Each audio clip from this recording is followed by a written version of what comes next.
Hi guys, I'm Kat and welcome to my channel. Also welcome to the music room. That's why the lighting is terrible. It is 5:47 and today or tonight or this morning we are going to talk about a couple more urban legends because as I said before in my first urban legend video, I love urban legends. They are creepy and they are fun, and these ones are two of my favorite urban legends and I hope that you like them.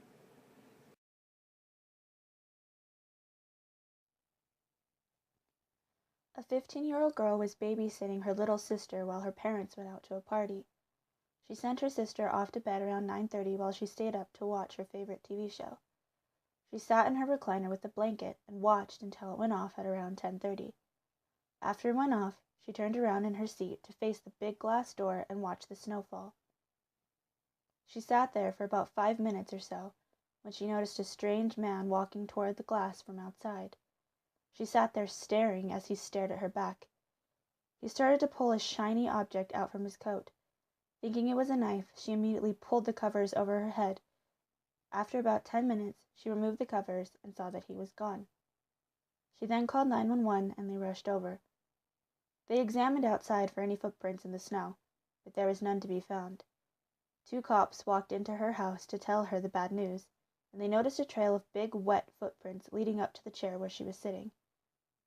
The cops came to the conclusion and immediately told the girl she was very lucky, because the man she saw staring at her was not standing outside, but he was standing behind her, and what she saw was his reflection.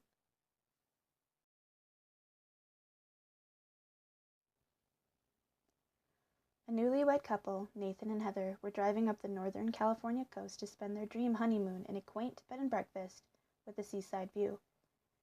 They had hoped to arrive before dark, but a heavy fog had descended on Highway 1, and their progress was slow. They were at least an hour and a half from their destination as night fell. If you've ever driven that stretch of highway, you know how tortuous it can be, with its narrow lanes and switchback curves. It was just as they were rounding one of those curves that they passed a sultry hitchhiker, a young woman in a wispy white dress, standing on the shoulder with her thumb outstretched. "Good luck getting a ride on a night like this," muttered Nathan under his breath. "Stop the car and turn around," said Heather. "Please, she's all alone. We have to give her a ride." "We're 2 hours late." "Please?" Nathan pulled off the road and turned around.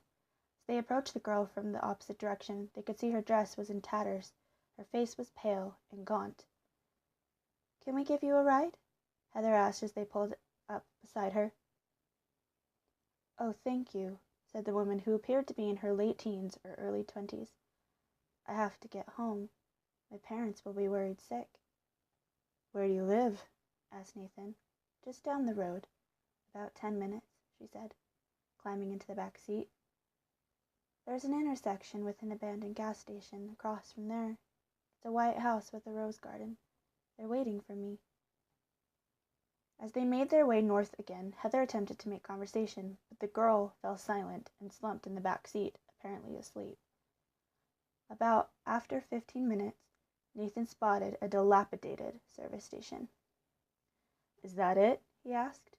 "Hey, is this the intersection?" Heather turned to wake the young woman and caught her breath. "Nathan, she's gone." "What do you mean she's gone?" Nathan said, pulling into the driveway of the White House. "How could she be gone?" She was right. The hitchhiker had vanished. A light came on and two people, an elderly couple, stepped out onto the porch. "Can we help you?" the man asked. He looked as though he dreaded hearing the answer.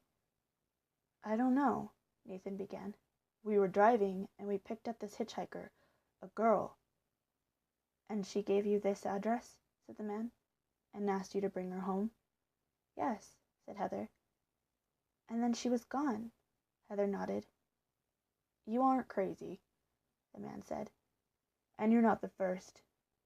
She was our daughter. Her name was Diane. She passed away 7 years ago, killed by a hit-and-run driver on the highway. They never caught whoever did it. I guess her spirit won't rest until they do." Nathan and Heather were speechless. "Won't you come inside for coffee or tea?" said the woman. "You've had a shock. Come in and sit down." No, thank you. We're late, said Heather. We have to get going. After exchanging uncomfortable goodbyes, the newlyweds departed, and as they had arrived, in sudden silence.